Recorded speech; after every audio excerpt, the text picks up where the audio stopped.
All right, folks, so here's the plan. Today I'm going to talk just a real general introduction on love, and friendship, and intimacy.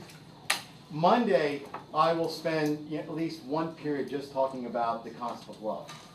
I probably won't do a separate day for love, for intimacy and friendship, but I'll probably talk, one or two slides about friendship, one slide about intimacy. I'm glad you guys chose this one. I don't even have Monday's lesson plan together yet. This I just did yesterday, so I'm trying to see exactly how we should move forward.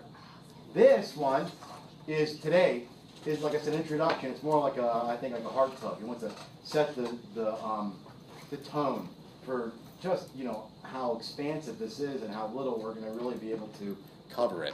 So let's start out by talking about the mystery of love. These definitions that I give you, they are mine. They're not exclusively that way, but they're also, there's only so far you can go with a definition. When we're talking about something like love, we are knee-deep in a mystery. Or should I say neck-deep? We talk about the mysteries of our sacraments. Like how could we, even if we spent a year just discussing and learning about the Eucharist, there's not a way that's going to exhaust that, right? In many ways, love is a person. It's Christ. How could we pin that down? If I were even to tell you that I love my wife, and you said, well, how? Well, even if I sat down and spent a year trying to figure it out, and I gave you the list, you really think that's going to exhaust it? I shouldn't, right? So let's say a mystery is a manifestation of God where one can develop an understanding.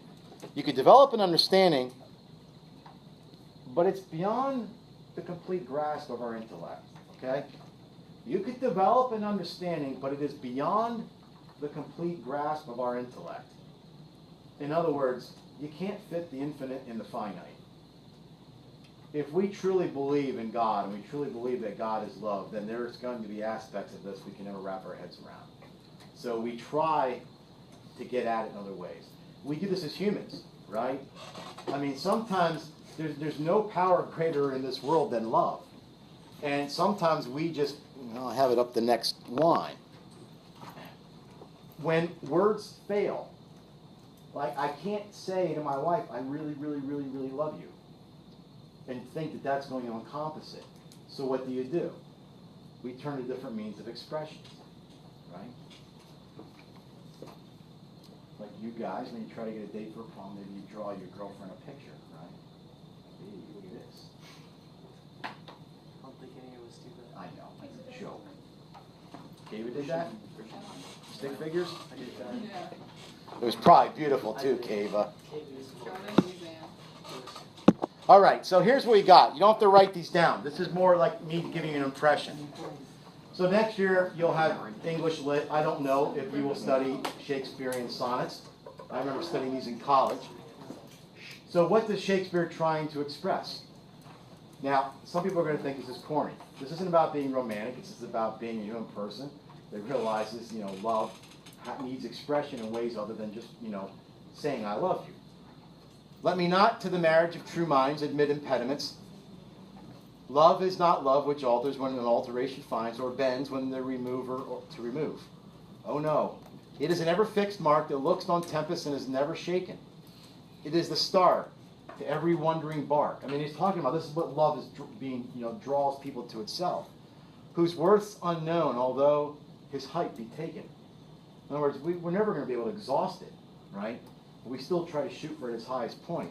Love's not time's full, though rosy lips and cheeks within his bending sickle's compass come. Love alters not with his brief hours and weeks, but bears it out even to the edge of doom. If this be error, upon me proves, I never writ, nor no man ever loved, right? So he's trying to leave an impression on us.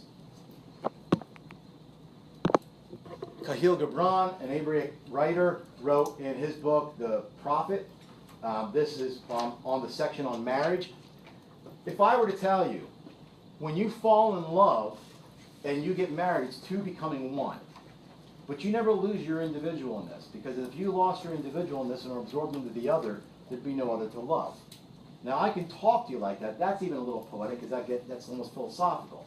But if I said it even simpler, saying you have to remain separate from the person you love, and there's nothing there to love. They have to love something outside of yourself, yet the two of you are becoming one.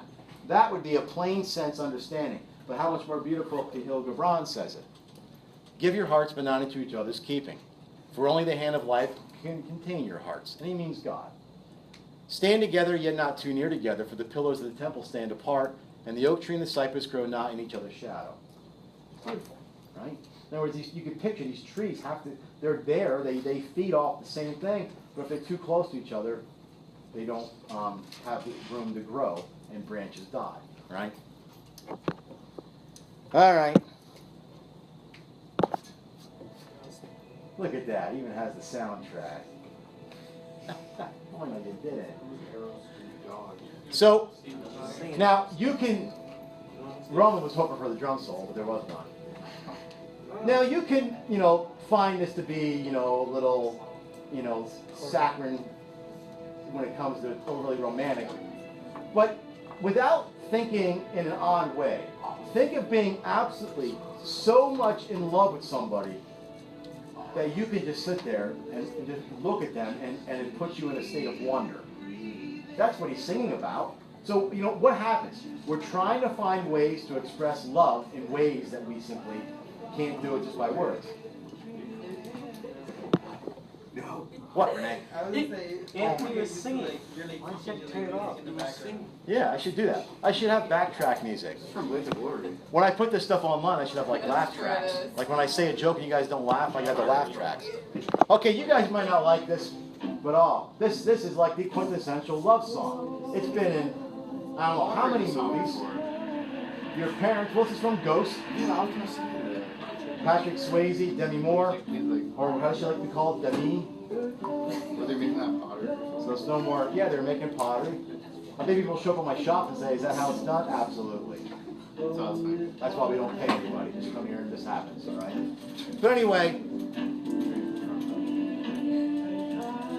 so again, it's romantic love, but somebody knows when your heart flutters and you're not with that person, there's a pain there. Where's all this coming from? Right? Because romantic love has to be part of what we talk about. Okay? Okay, so that was contemporary songs. What about artwork? So I was an art major. That was my undergraduate degree. So I'm in a room with 380 people, and they flash the stuff up on the screen. You'd have to put down who the painter was, what the medium was, what era it was. This is the lover.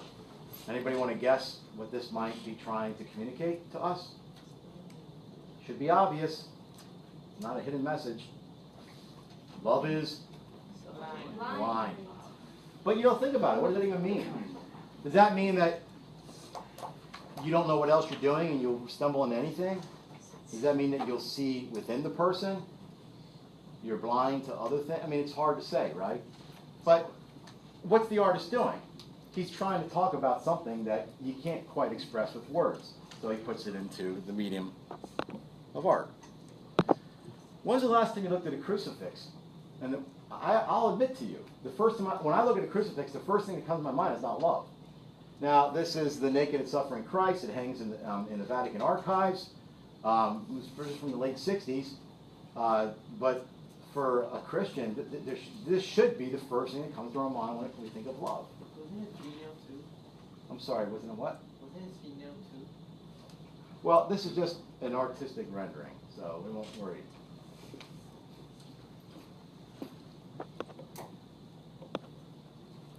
Now, just a photograph. But if you were at the mall and you saw this couple over there, or if you were at the nursing home and you saw this, you'd be moved. I mean, now they might say, well, for anybody that's into photography, right, there's so much you can read into this. It looks like either she's in distress or she's worried of losing him. I mean, you could write papers on this. But the reality is there's something deep and profound between these two. And if you don't find that moving, then there's a level of humanity within you that's missing, right? There's an absolute part of your subjectivity that's not being elevated. Have you seen this picture on the internet before? This was a young boy, who was thought to be a witch child in his tribe, so nobody would take him in or feed him. This lady showed up. I bet that's love. I mean, it's love in action. And so I don't leave you on a bad note. Here he is today. She adopted him and took him home. So, I mean, I wonder in 10 years from now or 15 years from now, if we asked him, can you describe love? What would he say? You know? Probably, I think of the Sermon on the Mount, right? I was lost and I've been found. So, you know, any feelings you have that come up, that's part of it, right? But that can't just be it, right? Have you ever seen that picture of like this cliff and into the cliff is carved, looks like like a church or a temple? It's called Petra, right? Okay, so on a saying above the door, it says the torch of life is fed by the oil of love. What are they trying to do? They're just trying to, you know, get to it. Now, if you lived in a time when the only way you saw after dark was through an oil lamp, and then you started comparing love to oil, you would get it right away. Without love, what can I see?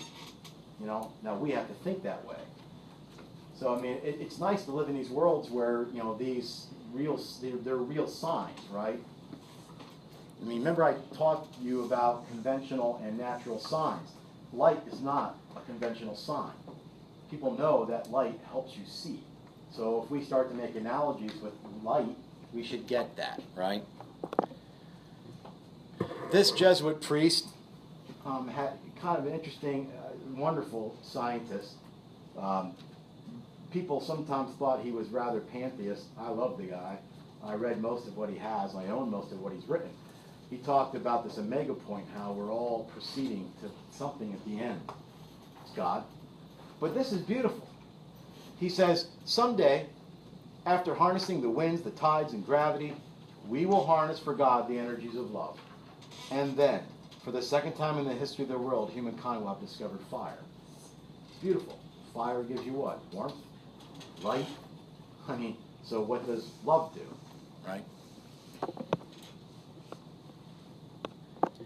Now here's the problem that we're going to run into as we start to study this in the rest of our lives. Has anybody ever heard the term equivocation before? Well, I've said it a few times. It's actually a fallacy. Well, hopefully you'll get a chance to learn about those. The problem with equivocation is let's just say what it is. The misleading use of a term with more than one meaning. So we have a term that has more than one meaning. It's going to create some confusion in our thought. Even if we intellectually know that it's being used differently, does it not seep in somehow? English is a bad language for love, but I don't know that other ones are that much better. I mean, even ancient Greek would have 4, but does that do it? So here, let me share with you some of the things I came up with. Now, I don't have a dog, but my daughter lives with us, and her dog's there, Deacon. She's into philosophy, so the dog's Deacon and the cat's Augustine. But nonetheless, so I love my dog. Now, why would I say I love a dog? Well, they're the first ones to greet you at the door. They make you feel good. I mean, it's hard not to love dogs, right? Especially for guys, because they're so like goofy, you know. They're just fun to be around. And you like caring for them. I love cannoli. Now, why would I say I love cannoli? Well, it's delicious. Thank you. Thank you. If you guys say you love your boyfriend or your girlfriends, what do you mean? It means you care about them. They're special to you, right? If I said I love the color hunter green, I like looking at it. It's comfortable. I like wearing it. I mean, so, you know, why? It's what I like. If I said I love God, obviously I'm talking about it being the most important thing in my life. If I said I love my wife, I got to be talking a little bit different, right, than about my cannoli. This is the woman that chose me over all others and said, I'll stay with you for spiritual perfection. If I said, or you said, I love my friend, why would you say that? Because they're similar to you, right? You enjoy being around them, okay? So here's some of the ideas that are connected to our understanding of love that we have to think about. And these are other things that make us confused. Can you live on love alone? There was a movie in the early 70s called Love Story. And the theme for it is, love is never having to say you're sorry.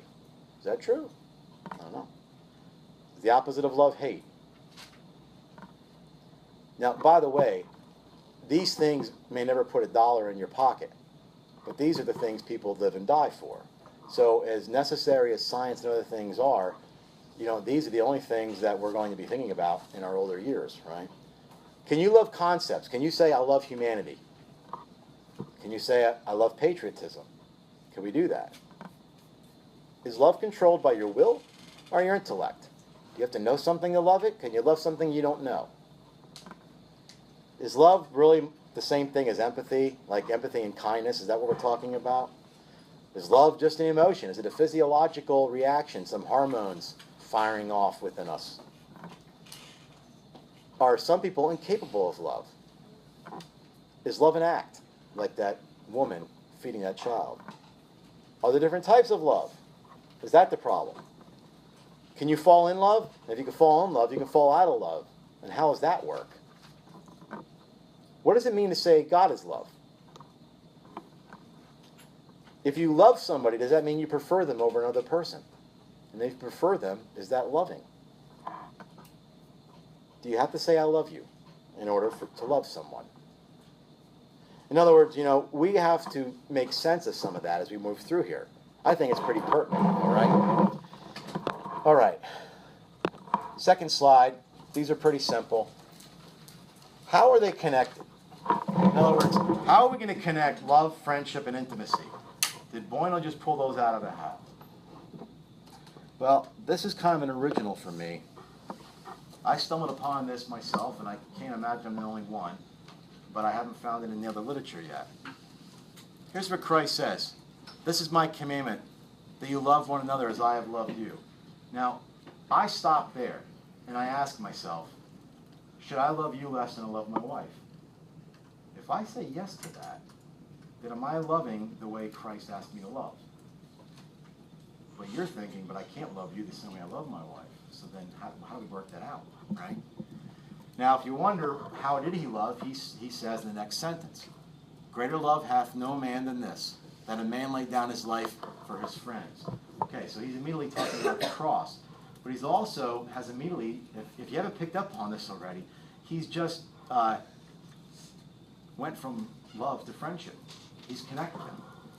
He says, and you are my friends, if you do what I command you. I will not call you servants, because the servant doesn't know. Now he's going to talk about intimacy. He doesn't know what his master is doing, but I have called you friends. For all that I have heard from my Father, I have made known to you. Intimacy is making known. It's making yourself known to another, which is why I need intimacy from you. Otherwise, I'm teaching 30 cinder blocks. Right? I need some sort of knowledge, and it's not just tell me about yourself.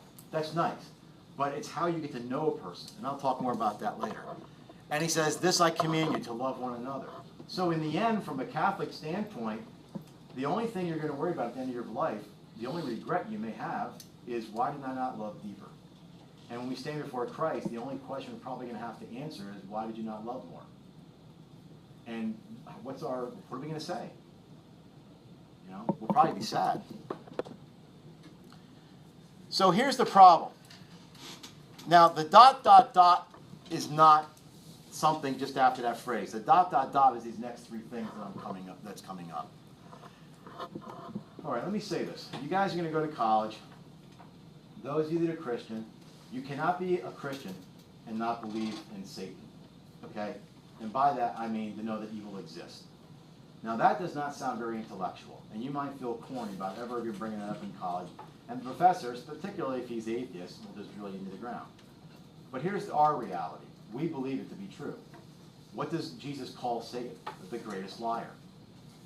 So the idea is that a liar is only good if you don't know he's lying. Like when you watch that show, every once in a while my wife watches it, Fool Me, where they bring those magicians out, and it almost seems like witchcraft. Like, how do they do that? But it's a trick. Well, it wouldn't be a very good trick if it was obvious how they did it, right?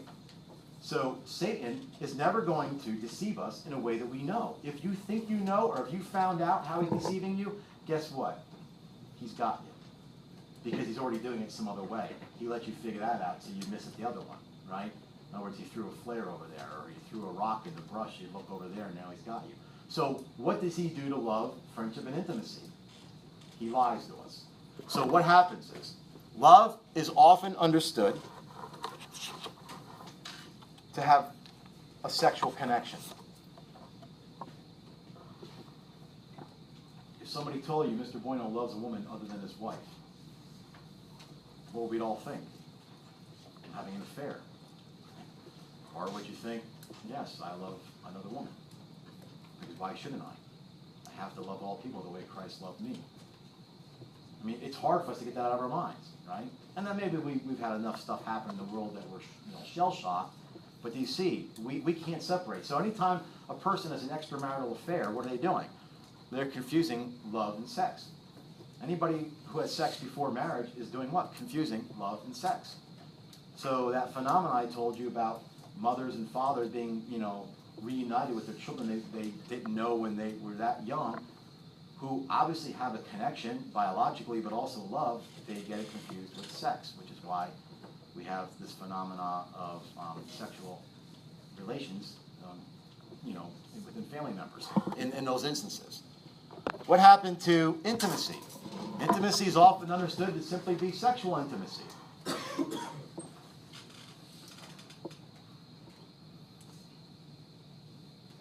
If I wrote a book, How to Be Intimate with Your Students, how many eyes do you think would go, whoa, what?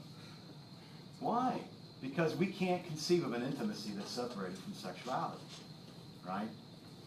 But yet, this is what we miss most. I mean, the reason why we have so many health issues, mental health issues, I think, and I could probably make an argument for it, is the lack of intimacy amongst us, right? Friendship was probably the last one to go. Friendship is even spoken in terms of friends with benefits. That's a new term. The idea that you could simply have casual sex with somebody who's your friend, divorced from love, divorced from a commitment, even, and I am not that, I know you probably think I'm that old, but I'm not that old. In my high school, if we would have said, that's the kind of girl, she'll be your friend, but she'll have sex with you just being your friend, people would wonder if she's a prostitute. I mean, that wasn't even a concept that was around. When the movie Friends with Benefits came out, we were in class. The students said they loved it. Some of the girls thought it was the most romantic movie they ever saw. I said, do you realize what has been disconnected here? We bought into this, right?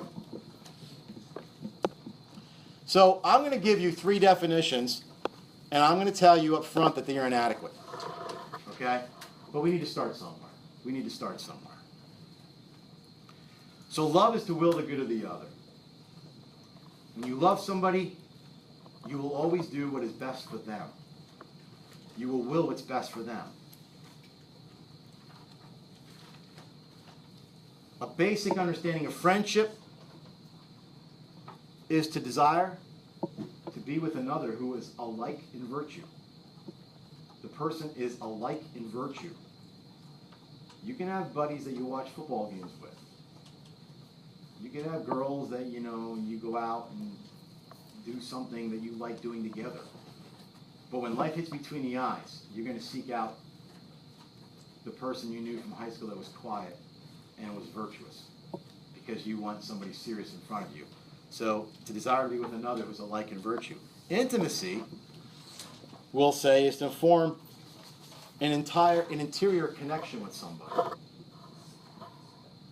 It's to form an interior connection with somebody. And this, by the way, is what makes marriages last. Because you can never exhaust it. This isn't like you can, if I said to you, Ryan, tell me something about yourself and write it down. That's not going to exhaust it, right? And over the years, if I knew you long enough, I get to know you better. I would grow an intimacy with you. That's necessary, right? So there's things that reveal. This happens in marriage, and it never gets exhausted. It never gets exhausted, which is what makes a good relationship exciting. Because it's like there's always opportunities to know somebody, not different. It's not like, I never knew you liked those kinds of movies. It's not that type of thing, right? It's something much deeper. So Christ put all these together. right? Christ said, I love you. He said, you're my friend. And basically, I'm paraphrasing, and I'll make myself known to you. So he says, I love you. You're my friend, and I will make myself known to you. That's the connection between love, friendship, and intimacy. Could you imagine if we worked on this more? All right, last slide. It's simple. There's not much to write. What's at stake? Like, if we don't get this concept of love right, what's at stake? Alfred Lloyd Tennyson said, it's better to have loved and lost than to have never loved at all. That would be ridiculous if love wasn't paramount, right? Leo Tolstoy. Anybody ever read Leo Tolstoy? You should. Go out and get a collection of his short stories. Seize the moments of happiness. Love and be loved. This is the only reality in the world. Everything else is foolishness. It's really something that sustains us, right? Elie Wiesel, did you guys read The Night or something? Okay. The opposite of love is not hate, it's indifference. The opposite of life is not death, it's indifference. Now, as a Catholic, I would tweak that. I would say the opposite of love is to use another.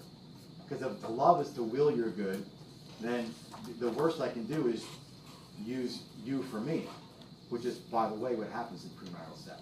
So when two people are in premarital sex or extramarital sex and they say to each other, I love you, you're actually saying one thing and doing the exact opposite. Unless you think it's a feeling, all right?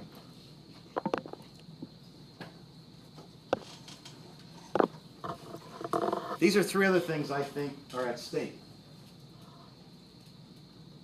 They say, I can't remember the name of the department, it's affiliated with the UN that does a happiness report throughout the world. They say by 2030, depression will be the #1 leading disease.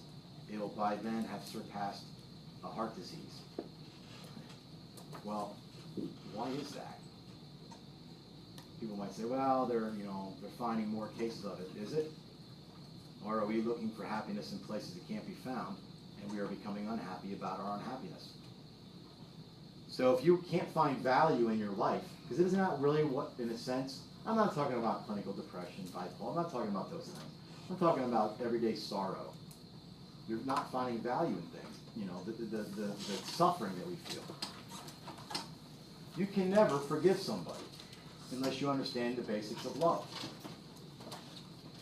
How about this one? All the stuff going on in our nation. I don't care where you find injustice. I don't care if you find it in the socioeconomic standards, if you find it in the racial standards. I don't care where you find it. How on earth, do you realize this is the answer to our issues? Financial issues? I mean, could you imagine if a business owner, how can a business owner love his employees? Well, how about making a good product?